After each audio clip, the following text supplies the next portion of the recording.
আসসালামু আলাইকুম। আমি মোহাম্মদ নাহিদ হাসান। আমার প্রতিষ্ঠান মোবাইল ল্যাব রাজশাহী, এটা রাজশাহী নিউ মার্কেটের সামনে অবস্থিত। আহ, সকলকে আমার চ্যানেলে স্বাগতম জানাই। আজকে আমি নতুন ভিডিও নিয়ে এসেছি। আজকে যে আমার হাতে ফোনটা আছে, এই ফোনটা হচ্ছে কমন একটা ফোন, রেডমি নোট 10। তো এই সেটটার কমন একটা সমস্যা ইদানিং দেখা দেয়, যেটা হচ্ছে যে টাচ কাজ করে না। এই যে আমার হাতে আছে, এখন কিন্তু টাচে কাজ করে না। তো এটা এই ফোনগুলোর স্বাভাবিক যে সমস্যা, এবং অনেকেই মনে করে যে আসলে সিপিইউ রিভলভ করলেই হয়ে যায়। তো সিপিইউ রিভলভ করে না হলে হয়তো বা যে বর্ণীয়তে যে লাইনগুলো দেখায় সেগুলা সবগুলো পারফেক্টভাবে যদি মানে সমস্যা থাকে তাহলে ক্লিয়ার হয়ে যায়, কিন্তু হয় না আসলে, যেটা দেখেছি।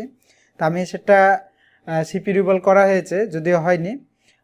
তারপরে আমি আসলে লাইনগুলা চেক করেছি একে একে। তো এই সমস্যাটা কোথা থেকে হয় এবং কিভাবে হয় সেই বিষয়ে আজকে আপনাদেরকে দেখাবো ভিডিওতে। আর ভিডিওটা অবশ্যই আপনাদের কাজে লাগলে এটা লাইক, কমেন্ট এবং শেয়ার করে দিবেন। সকলকে ধন্যবাদ। চলুন তাহলে ভিডিওতে দেখা যাক কিভাবে এটা ঠিক করা হয়। এখানে বর্ণীয়তে রেডমি নোট 10 এটার বিটম্যাপ এবং টাচ স্ক্রিনের যে কানেকশনগুলো আছে সেগুলা বের করা হয়েছে, এবং প্রথমে সবগুলাই হট টেস্টিং এবং কুল টেস্টিং করা হয়েছে। এখানে ফোনটা অন করার পর 1.8 ভোল্টেজ এবং ভিডিডি 3.0 ভোল্টেজ দুইটাই ঠিক আছে। আর এবং এখানে এসসিএল, এসডিএ এবং আইএনটি রিসেট লাইন সবগুলাই আমরা কানেক্টিভিটির মাপ দিয়েছি, ওকে আছে। তারপরেও সিপি রিভলভ করে দেখা হয়েছে কোনোভাবে এটা টাচে কাজ করে নাই। বিধায় নেটেও আমি গুগলে একটু দেখা, মানে ইউটিউবে দেখার চেষ্টা করলাম যে আসলে কেউ কোনোভাবে করেছে কিনা। তো দেখলাম যে এক ভাই আবার দিয়েছে যে ওকে হয়, কিন্তু এটা সলিউশন দেওয়া যাবে না। আবার ভিডিওতে দেখাচ্ছে যে আসলে মানে ফোনটা করেছে সে, উনি করেছেন কিন্তু দেখাবেন না সলিউশন, দেখানোর জন্য ভিডিও করেছেন যে ওকে হয়েছে। তো এই হচ্ছে অবস্থা। তো আমি আপনাদেরকে এটা শেয়ার করে দিচ্ছি আসলে এই সমস্যাটা কোথা থেকে হয়। তো এখানে আমি আসলে যেটা দেখলাম যে এই লাইনগুলো সব ঠিক থাকার পরেও আমার একটা পুরনো অভ্যাস আছে যে মাদারবোর্ডে যত কম্পোনেন্ট গুলো আছে সবগুলো আমি মাপ দিয়ে দিয়ে দেখি যে আসলে কোথা থেকে কি সমস্যা।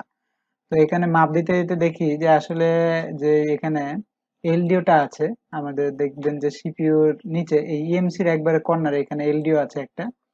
এই এলডিও থেকে যে ইনটা ঠিক আছে, কিন্তু আউটপুটের যেই কানেকশনটা গেছে, ভোল্টেজটা গেছে, এটা আপনার ক্যাপাসিটরটা শর্ট করে দিয়েছে লাইনটাকে। তো আমি এখানে দেখতে পাই যে আসলে যে এলডিওর এর লাইনটা, যে ক্যাপাসিটরের লাইনটা এখানে আমাদের ভোল্টেজ এখানে এই যে কানেক্টর 1 নম্বর পিনে লাইনটা গেছে। তো এই যে অবস্থা। তো আশা করি যে আসলে এই ক্যাপাসিটর থেকে শর্ট হওয়ার কথা। ক্যাপাসিটর যদি শর্ট ক্লিয়ার না হয় তাহলে অবশ্যই আপনাকে এলডিওটা চেঞ্জ করতে হবে, যেহেতু এলডিওটা ভোল্টেজ রেগুলেট করে। তো আসুন তাহলে আমরা দেখি যে কিভাবে সমাধান হয়ে যাচ্ছে আসলে। এই যে এখানে এলডিওটা ইনপুটটার শর্ট নেই, এপারে জিএনডি। এখানে আউটপুটে দেখতে পাচ্ছি এখানে পজিটিভেও শর্ট, এক পাত্র জিএনডি থাকে, পজিটিভটা শর্ট হয়ে গেছে, দুই পারেই জিএনডি। তো আমরা এটা রিমুভ করব, রিমুভ করে দেখি শর্টটা কাটে কিনা।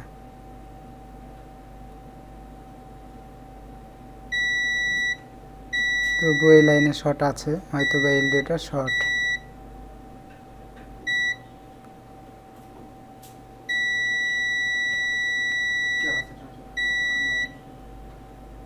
এখানে ক্যাপাসিটরটা শর্ট দেখাচ্ছে।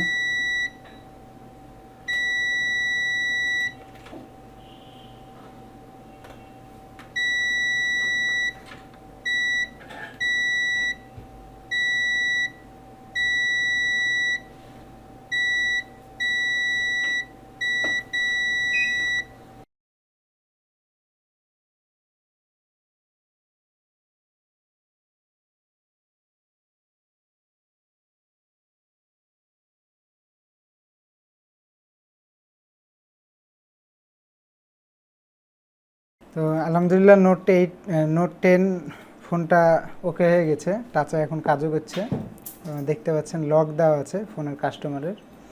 তো ওখানে যে এলডিওটা ছিল, এলডিওটা আসলে 3.0 ভোল্টেজ আউটপুট ভোল্টেজ একটা দিচ্ছিল টাচের লাইনে। তো এই ভোল্টেজটা যেহেতু শর্টিংয়ের কারণে ভোল্টেজটা পুরোটাই জিরো ছিল।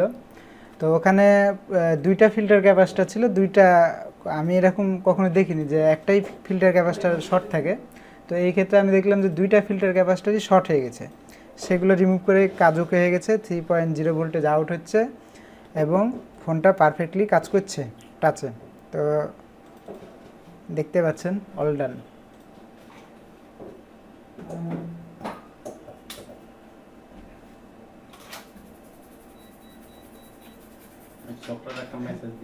ধন্যবাদ সকলকে।